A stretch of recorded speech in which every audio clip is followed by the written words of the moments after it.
আমরা আজকে এসেছি ধানহানো উত্তরপাড়া। অসম্ভব একটা সুন্দর কালী মায়ের মন্দির প্রতিষ্ঠিত হয়েছে এখানে।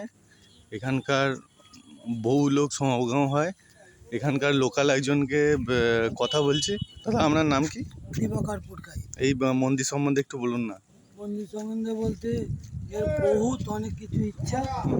হ্যাঁ, তা ওই ঠাকুমার নামে ঠাকুমা দাদুর এতে মন্দিরটা করেছে, ওইখানে লেখা আছে। আচ্ছা আচ্ছা আচ্ছা, যে আমরা উঠছি এখন মন্দিরে। এক লোকাল ভক্ত থেকে শুনলাম। এবার আমাদের যে কুলপুরোহিত আছে এখানে মন্দিরে, উনি এখানে থাকেন, ওনার থেকে কিছু শুনবো। দাদা, যদি আপনার নামটা বলেন। জয়দেব মুখোপাধ্যায়। এই মন্দির সম্বন্ধে যদি আপনি কিছু বলেন। আমি এই 3 মাস এসেছি। হুম। এখানকার ধান্যহানা এই নালিকুল স্থিত ধান্যহানা উত্তরপাড়া নিবাসী একজন বাপন পাখিরা মহাশয় এই মন্দিরটা করেছেন। স্বপ্নাদেশী বলুন, এই বলুন, সেই মতো উনি মন্দির করেছেন। বর্তমানে দীর্ঘ 10 বছর ধরে এই মন্দির পড়েছিল। বর্তমানে এখন একটি কমিটি দ্বারা এই মন্দিরটি হয়ে মন্দিরটি উদ্বোধন হয়েছে 30শে জানুয়ারি 2025।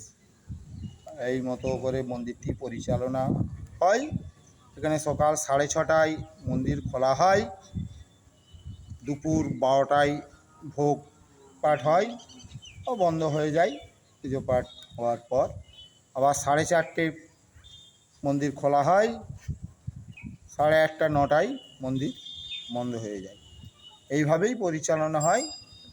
আগত ভক্ত শিষ্য তাতে মন্দিরের আসে এবং যে কোনো দান সামগ্রী মন্দিরের জন্য গ্রহণ করা হয়।